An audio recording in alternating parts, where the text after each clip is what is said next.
On the 7th of July 2005, London was hit by a series of explosions. You probably think you know what happened that morning, but you don't. This film is an attempt to refute the central conspiracy theory regarding the event, the conspiracy theory presented to us by the police, the government and the media, because that is all the official story is, a conspiracy theory. In case you don't know it, here it is.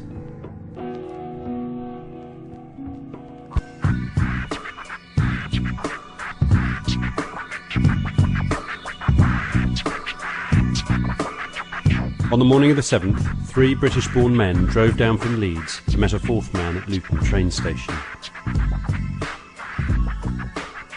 In the station car park, they loaded backpacks with homemade explosives they'd spent the last few months making in a bomb factory outside Leeds. They entered the station at 7:22 a.m. and boarded the 7:40 train to London, which arrived at King's Cross at 8:23 a.m. They then made the short walk to the underground station, where, at around 8:30 a.m, they split up and each headed off to separate trains. 3 of the men blew themselves up almost simultaneously at 8:50 a.m. The 4th, Hasib Hussain, apparently unable to board a train, left the underground, bought a battery in W.H. Smith, briefly visited McDonald's, then got on a number 30 bus and triggered his bomb at 9:47 a.m. This is the official story, and after a year of media dissemination, it has been planted securely in all our minds. But the official story is wrong. The events of 7/7 did not happen the way they've been described. This is not merely a question of interpretation, it is a fact. Hypothesis has been presented as truth. Speculation has been offered as certainty. There are unexplained discrepancies, inexplicable contradictions, and unanswered questions in the official story. What the British public has been presented is, in fact, a complex but contradictory series of lies. One thing that is clear is the terrible loss of life, and yet, despite demands from the Muslim community, the families of the victims and the victim support group, Tony Blair and the Labour government have obstinately rejected calls for a full, independent public inquiry into the attacks. What reasons have they given? We've been told an inquiry would prejudice the current investigation. We've been told an inquiry would prevent the police and government from focusing on future attacks. And we've been told an inquiry would take too much time, cost too much money, and divert resources away from the war on terrorism. Criteria our government unfortunately chose not to apply when deciding to illegally invade Iraq. And we've been told by the Prime Minister himself that a public inquiry would be a ludicrous diversion. Instead, we were offered a narrative to be written by the civil service based entirely on whatever information the police and security services chose to provide them. Tony Blair assured us that all our questions would be answered by this narrative. On December the 14th, he said, "I do accept that the people want to know exactly what happened, and we will make sure that they do." And he said, "We will publish a full account of all the information we have." And he pledged, "We will bring together all the evidence that we have and publish it, so that the people, the victims and others, can see exactly what happened." Well, Tony, the narrative has now been published. It does not tell us exactly what happened. It is not a full account of all the information you have, and it certainly is not all the evidence. So did you mean what you said? Or were those promises just more politically expedient lies?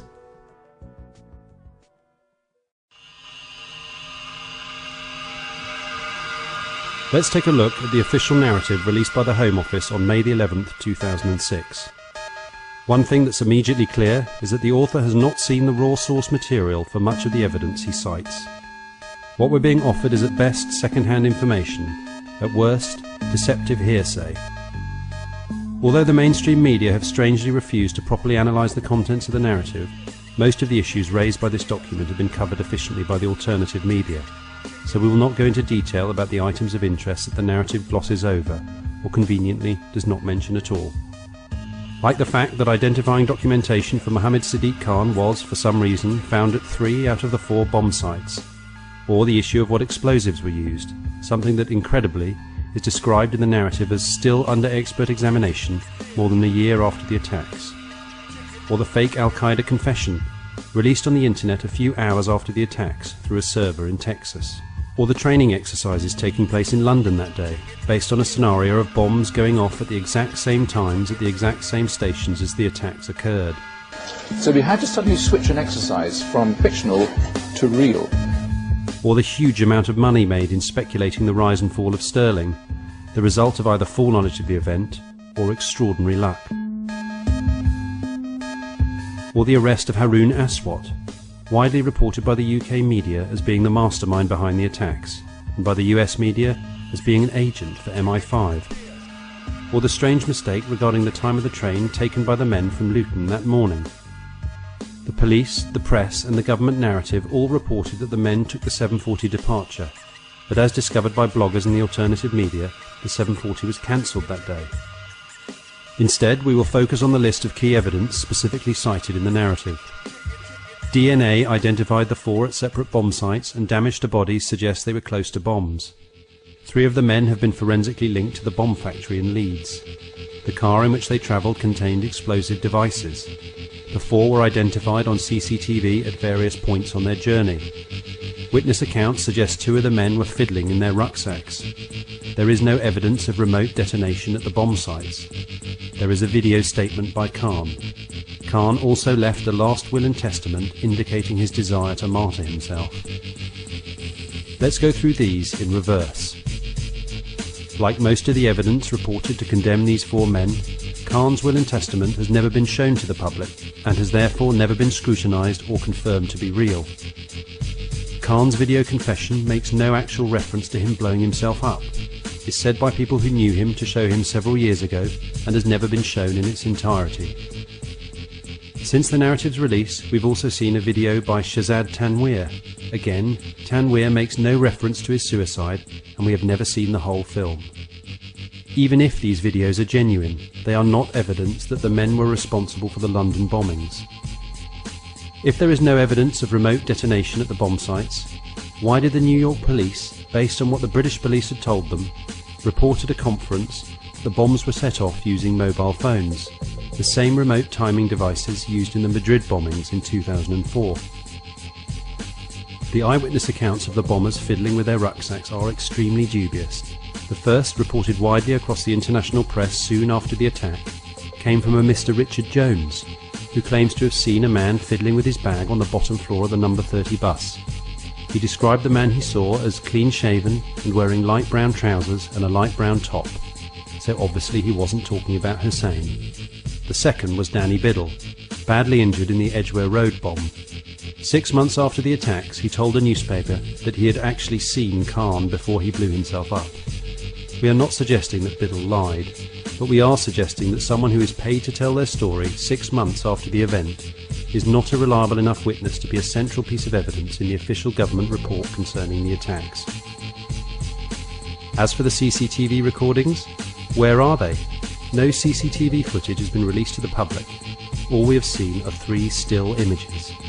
One shows Hussein alone entering the ticket hall at Luton Station, inexplicably cropped so it does not show the other 3 men who should all be around him. The second shows Hussein, again alone, outside Boots and King's Cross Station, apparently at 9 AM, 10 minutes after he was supposed to be dead, and at a time when King's Cross Station was being evacuated. And the third shows 4 figures entering Luton Station, 3 of whom have blurred faces, so only Hussein is actually identifiable. There are no images of the 4 men together in London. In fact, there are no images of any of the train bombers in London that day at all. As the police themselves emphasised, the men should have been filmed by CCTV cameras along the whole route, capturing literally thousands of images of their journey. Or perhaps, like the cameras on the number 30 bus, all those cameras just weren't working that day.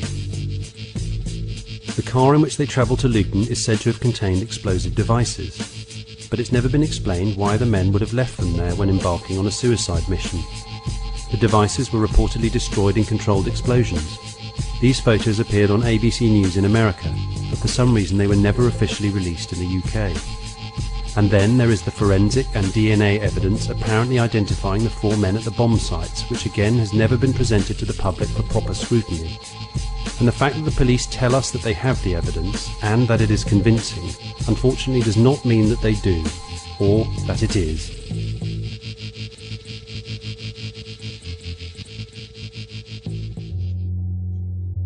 The past record of the British police in catching and honestly convicting the real perpetrators of bombings in the UK is appalling. Instead, in numerous cases it has been shown that the police deliberately tampered with evidence, forced confessions out of suspects, and withheld information that would clear them. You think we're exaggerating? Then go on the internet and look up the following. The Birmingham 6,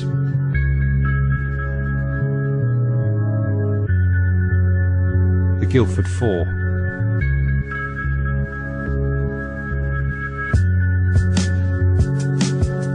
the Maguire 7,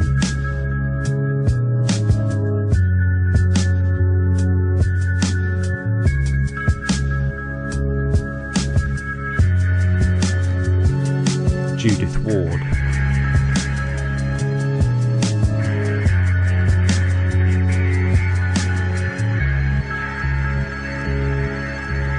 Danny McNamee,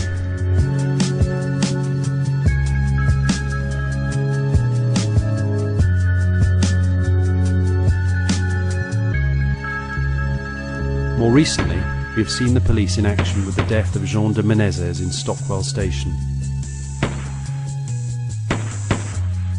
Having killed an innocent man for no reason other than they thought he was someone else, who they also should not have killed, they responded to the outcry with a string of lies and deception. And despite all the investigations, no police officer was charged or punished in any way for the murder. And even more recently, we've seen another innocent man shot. This time as he came down the stairs in his pyjamas after his house had been raided by 250 policemen looking for chemical weapons that turned out not to be there, despite there being what the police later described as compelling evidence. So if you genuinely believed it was unlikely or even impossible that the police would ever fabricate evidence in order to give the appearance of having solved a crime, it is time to reassess your belief. They have, they do, and they will again. If we learn one thing from these incidents, it is this: the police view themselves as above the law. And if we learn another thing, it is that they are.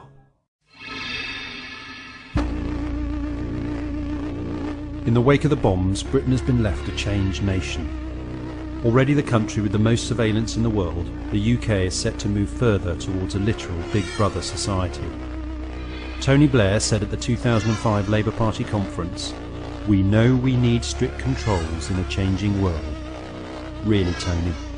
We know we need strict controls? Exactly who do you mean by we? The British public? The government and police? Or you and your friends?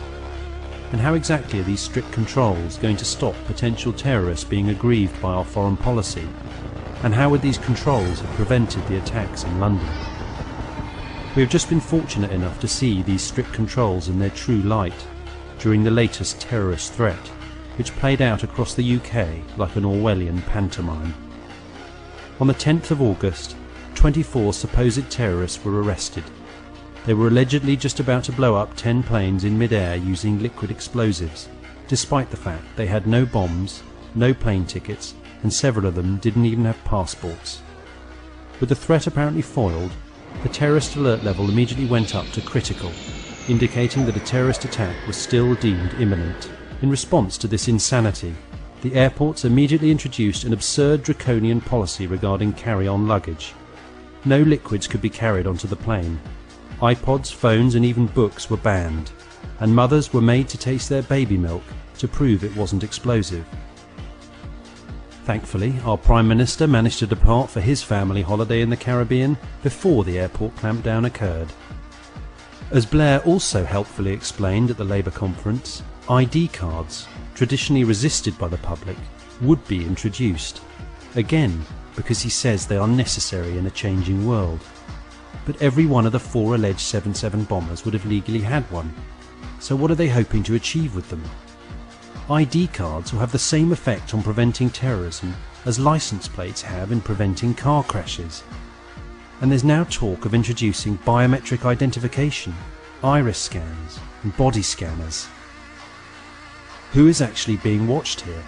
The so-called terrorists, or us? MI5 has boosted its numbers since the attacks by 25%. The Metropolitan Police has requested funding for an additional 1,500 anti-terrorist police, while police powers have risen considerably. These include the right to detention without trial. The UK is currently the only European nation to have suspended Article 5 of the European Convention on Human Rights, which prevents such detention. How can a supposedly free, moral and rational society allow the imprisonment of human beings without having the evidence to actually charge them with wrongdoing? What happened to the concept of innocent until proven guilty? When was it decided that this no longer applied to every one of us, irrespective of race or background? Consider the cases of the following terrorists. Walter Wolfgang, the 82-year-old pensioner removed from the Labour Party conference in September 2005 for heckling Jack Straw, and then, after he tried to gain re-entry, detained under the Terrorism Act. 80-year-old John Catt, stopped by police for wearing a t-shirt suggesting that Bush and Blair be tried for war crimes, searched under the Terrorism Act. Sally Cameron, arrested and held for 4 hours for walking on a cycle path in Dundee, under the Terrorism Act. Isabel Ellis Cockcroft, stopped and searched under the Terrorism Act, despite being 11 years old. Ian Blair said in a GMTV interview in February 2005, "I don't think people should distinguish crime and terrorism too easily." Think about those words coming from the Chief of Police. I don't think people should distinguish crime and terrorism too easily.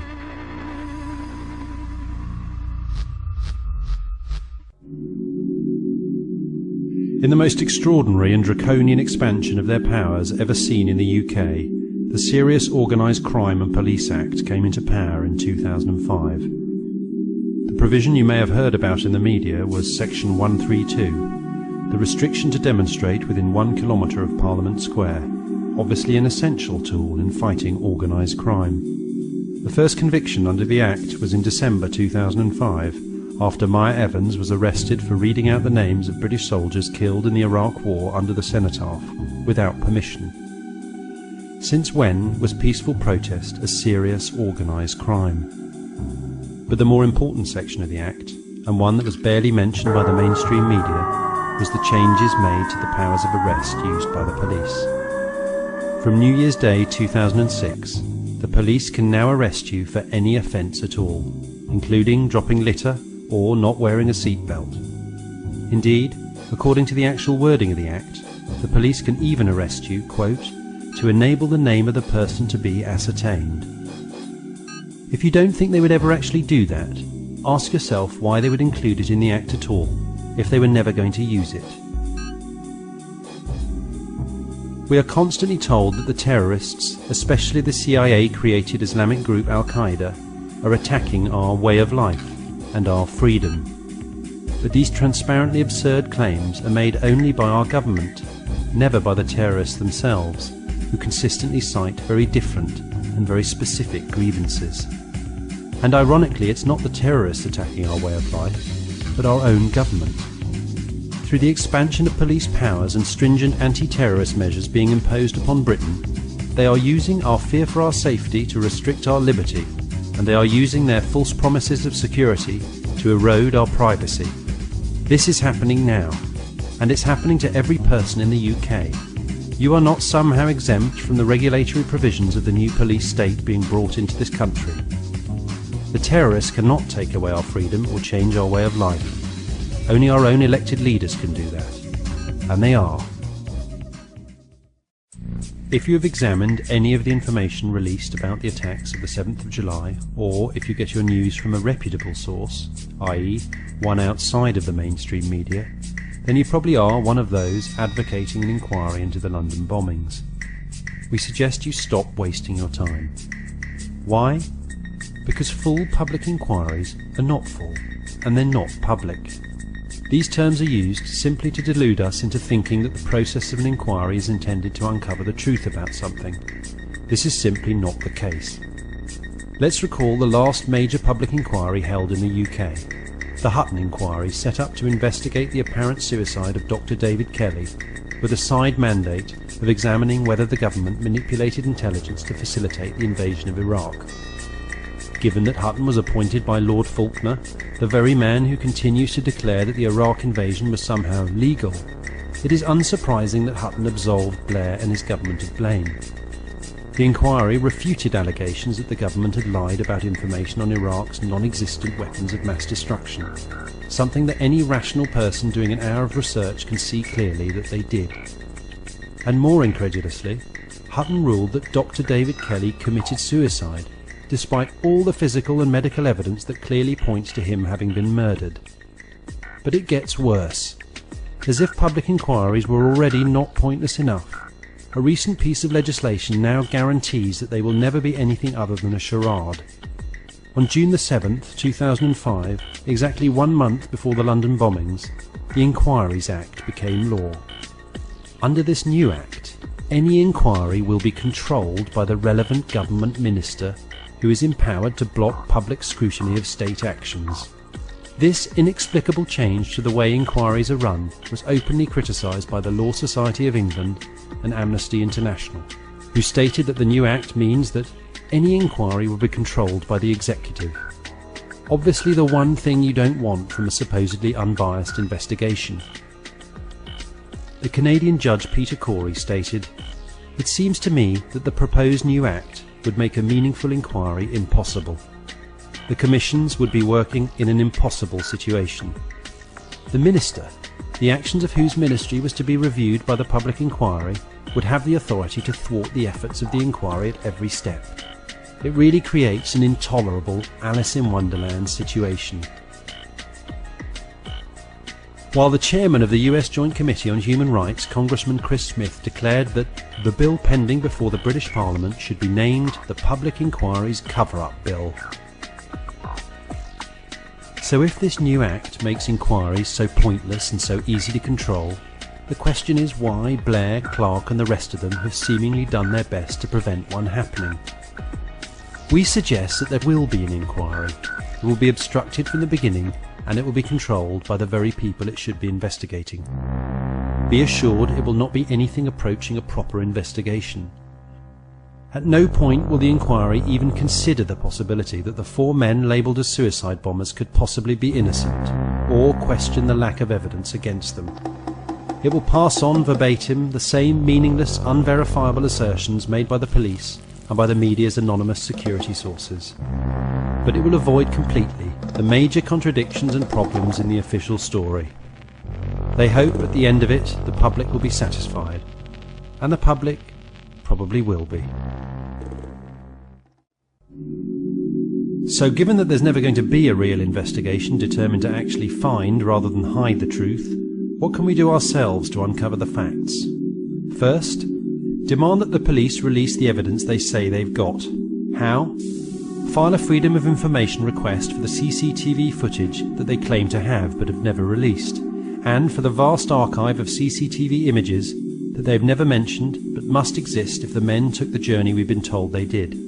There is absolutely no reason for us not to see this CCTV footage, other than it not actually existing. Secondly, write to whatever mainstream media you read or watch and ask them why they have not addressed the verifiable mistruths that they have themselves put out about the attacks, why they have not questioned the obvious discrepancies in the narrative or the contradictions in the police's presentations of the facts, and why they appear to be actively supporting the police and the government over the British public in suppressing information whilst releasing disinformation. And thirdly, write to your Member of Parliament. Ask him if he has read the official narrative and what his views are on the obvious contradictions it contains. Then ask him, as your elected representative, to demand answers from Parliament concerning this attack on the British people.